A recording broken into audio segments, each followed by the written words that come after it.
Not gonna lie, I'm really surprised by how much I liked this one.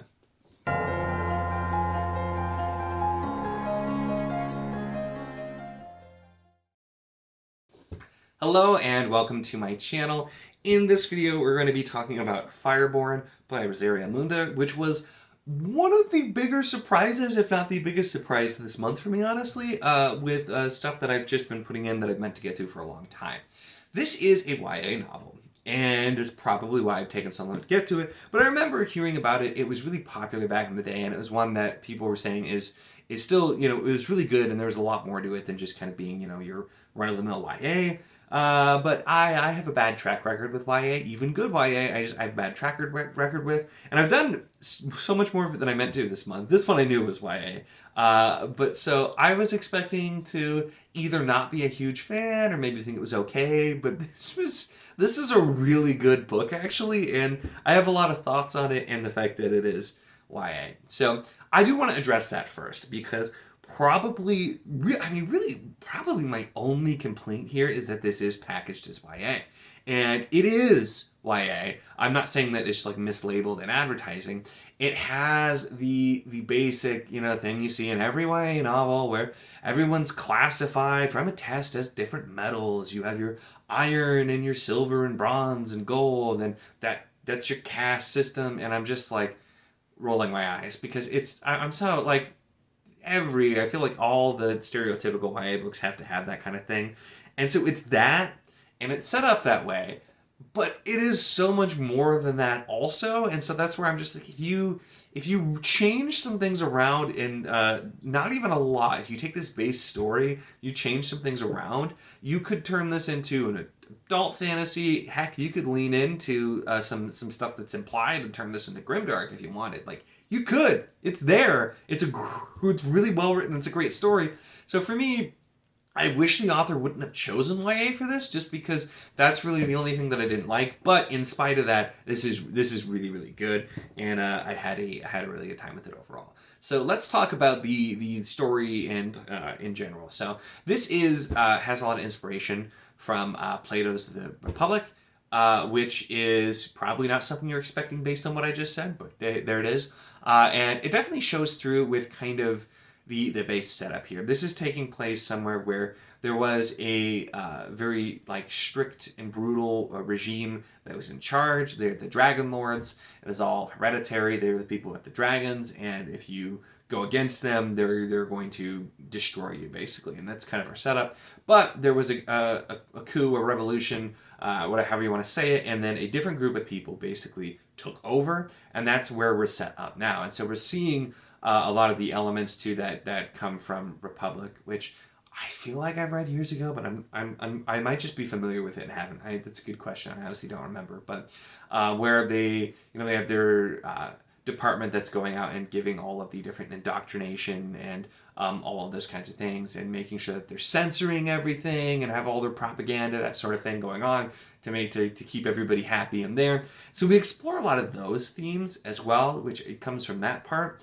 But it's neither of those things, for me at least, that make this so strong. It's because we have the YA bits, we have the bits that are inspired by Republic, but at its heart, this is an extremely character-focused story with some really fantastically written characters who have an incredibly complex relationship that we see go through a lot during this novel and the way that it's written.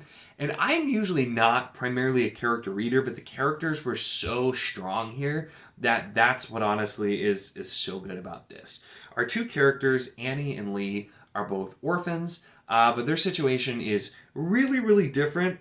And I'm trying to think too. Let's glance at the blurb so I don't say anything.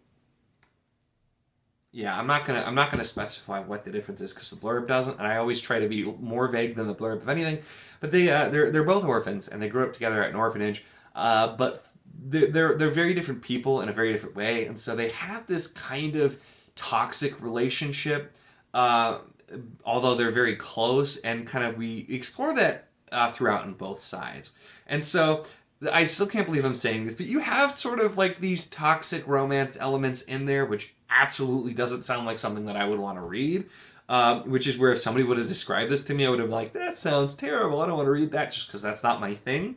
So I say that to tell you that like that's actually like a positive here for me, coming from me of all people, who's normally like, I don't really care about the romance parts here, but it's not really done as a romance so much. Although there are some small elements there, it's more just really exploring the psyche of these two characters, and we split their different POVs throughout, as well as we have kind of a third person narration showing some things that happened well before the story as well. And so it's this kind of just weaving thing as you find out more and more about what's going on with these characters personally, as well as the bigger picture around them. But they are just so well written, and their story and everything that they go through, and just all of that is what's so strong here. We do have dragon riding, which also I would have expected, I guess, to be a bigger part of this. And it's definitely there, like both of these, the two people, and it's all the characters are kind of like younger, like I think like late teens, but they've been training as dragon riders for the whole time, because they passed the whole gold test thing or whatever. But so they've been training as dragon riders, and that's part of it. Is these two characters, as well as some other characters, are all competing to be first rider, who is going to be like the leader of the fleet of dragons and a really important military position. All the while, there's things going on in the city, and there is an outside threat that's coming too, which also gives some conflicts to the characters as well. So like the plot is actually quite good. There's a lot going on there with the plot, but it's just, I can't stop talking about it's the characters and their interactions, and just this twisted web of these two characters is just really good, and that's what really shown here.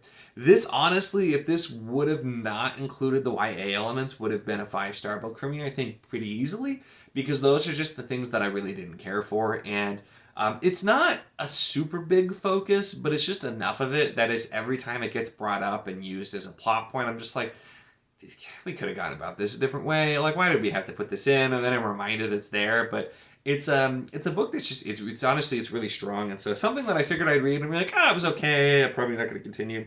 I'm very interested to continue in this series, because everything that it sets up and everything that you accomplish with these characters, and it's really kind of like a dual character study almost, because we're really doing a deep dive into these two characters. And we get to see you get to see the characters specifically as when we're in their POV, how they see things, how they're feeling, what they're thinking, and then you also get to see them through the other main character when we're in their POV, and how they see and how they interpret things. And they're not always the same, but it all just really gets you such a deep look into these two characters, and then it's their interactions with each other and their interactions with others as well.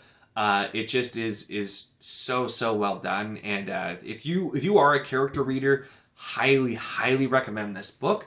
And like I said, though, I'm usually more so focused on the world or like the plot and that type of thing, but here it's just the characters are so good that I really enjoy this. So I think if you this is the weird thing, because I think this is worth checking out in general. But I feel like the people that I would most recommend this to are people who probably aren't watching this, because we have really different taste. But if you like YA, this is excellent. Read it. If you like really character-focused stories, this is excellent. Read it. And if you like some like kind of like toxic romance elements, although it is very, I will say, there's nothing like explicit in here. There's not even much that's like implied. It's definitely like on the cleaner side with any of that sort of content, I will say as well, which probably helped, because I don't usually care for that kind of content in my books. So it doesn't do that. It's more so all psychological with that kind of stuff. But if you like that kind of stuff as well, read it. It's excellent. And if you don't like any of those things, maybe still give it a shot and give it a try, just because this was a really big surprise for me. So